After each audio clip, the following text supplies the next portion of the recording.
அஸ்தமனத்திற்கு பிறகு நுழைய தடை விதிக்கப்பட்ட மர்ம இடங்களை பற்றி பார்க்கலாமா வாங்க.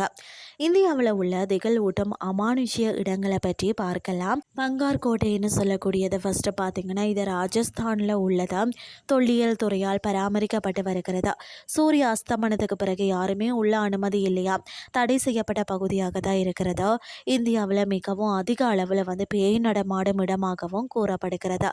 அடுத்தது குல்தாரா கிராமம். இதுவும் ராஜஸ்தானில் உள்ள ஒரு கைவிடப்பட்ட கிராமமாக பேய்கள் நடமாட்டம் காரணமாக ஒரே இரவில் மக்கள் அனைவரும் பார்த்திங்கன்னா ஊரே காலி செய்து வேறு இடங்களுக்கு சென்று விட்டார்களாம்.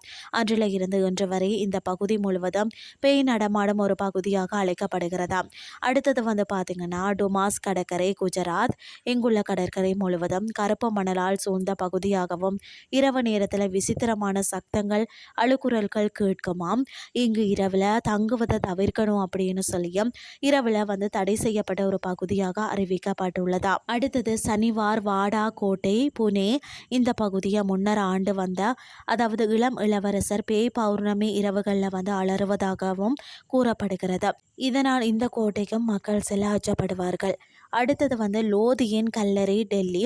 200 ஆண்டுகளுக்கு மேலே உள்ள கல்லறை பகுதியாகும். அதாவது பார்த்தீங்கன்னா அதிக அளவில் பேய் நடமாட்டம் உள்ள மர்ம பிரதேசம் எனவும் அழைக்கப்படுகிறதா. அடுத்தது ராமோஜி பிலிம் சிட்டி, ஹைதராபாத். இங்கு நடைபெறும் படப்பிடிப்பு தளங்களில் அடிக்கடி அமானுஷ்ய சம்பவங்கள் நடைபெறுவது வழக்கமாக. எனவே இங்கு படப்பிடிப்பு நடத்துவது முற்றிலுமாக நிறுத்தப்பட்டிருக்கிறதா. அடுத்தது பெர்ன்கில், பேலசூட்டி. அதிக அளவு பேய் நடமாட்டம் காரணமாக இந்த இடம் மூடப்பட்டுள்ளது. இரவு நேரங்களில் அதிக அளவில் பேய்கள் நடமாடுவதாக கூறப்படுகிறது. எனவே இந்த இடம் தடை செய்யப்பட்ட பகுதியாகவும் இருக்கிறது. 3 அரசர்கள் தேவாலயம், கோவா. 3 அரசர்கள் இடையே ஏற்பட்ட சண்டை காரணமாக 3 இறந்து விட்டார்களாம். அந்த 3 ஆவியும் இந்த தேவாலயத்தில் நடமாடுவதாகவும் கூறப்படுகிறது. அடுத்தது பார்த்தீங்கன்னு சொன்னால் லம்பா தேகர் சுரங்கம், முசோரி. இந்த சுரங்க பகுதிகளில் அடிக்கடி மர்மமான முறையில் உயிரிழப்புகள் ஏற்படுகிறதா. அடிக்கடி அமானுஷ்யம் நடப்பதால் இந்த சுரங்கம் தடை செய்யப்பட்ட பகுதியாகவும் அறிவிக்கப்பட்டுள்ளது.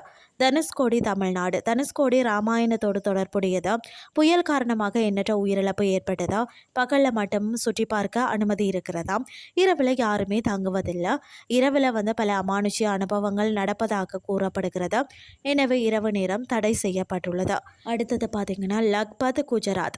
மிகவும் பாழடைந்த நகரமாகும். யாருமே வசிக்காத ஒரு பகுதி. இந்த பகுதியில் இருந்து பார்த்தீங்கன்னா இந்து, முஸ்லீம், சீக்கியர்கள் 3 மதங்களை சார்ந்தவர்களின் ஆவிகள் நடமாடுவதாக கூறப்படுகிறதா. இங்கு யாருமே செல்வதும் இல்லை, தங்குறதும் இல்லையா.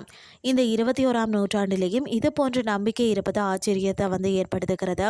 இந்த சம்பவங்கள் இந்தியாவில் மட்டுமே இல்லைங்க, உலகம் முழுவதும் உள்ளது என்பது தான் வியப்பாக இருக்கிறதா.